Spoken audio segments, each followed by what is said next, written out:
બીજી તરફ ભચાઉ તાલુકાના વોધરાથી આધોઈ સુધીના 14 કિલોમીટર લાંબા માર્ગના ડામર કામગીરીના ખાતમુહૂર્તનો ભવ્ય કાર્યક્રમ લખપત ગામે યોજાયો હતો।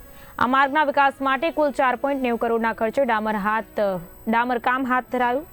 વર્ષો જૂના અને બિસ્માર હાલતમાં રહેલા માર્ગના સુધારાથી સ્થાનિકોને વાહન ચાલકોને મોટી રાહત થશે। ઉલ્લેખનીય છે કે આ માર્ગ વિજપાસર, સરદારનગર, લખપત અને આધોઈ જેવા ગામોને જોડે છે, જ્યાંથી રોજબરોજ હજારો લોકો અવરજવર કરતા હોય છે।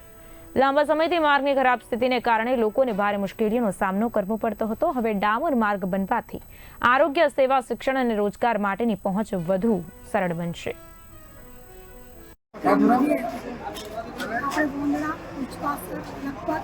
અને આધોઈ આ 4 ગામને જોડતો રોડનું ખાતમુહૂર્ત કરવામાં આવ્યું છે, જે 4 કરોડ અને 95 લાખના ખર્ચે માત્ર રકમને આજે આ ખાતમુહૂર્ત પ્રસંગમાં આપણે સૌની ચોક્કસ આપણા કચ્છ જિલ્લા પંચાયતના પ્રમુખ શ્રી તિલકસિંહ જાડેજા તથા અન્ય સર્વ મહાનુભાવોની ઉપસ્થિતિમાં, સર્વે ગ્રામજનો, સર્વે સરપંચોની ઉપસ્થિતિમાં આ ખાતમુહૂર્ત સંપન્ન કરવામાં આવ્યું।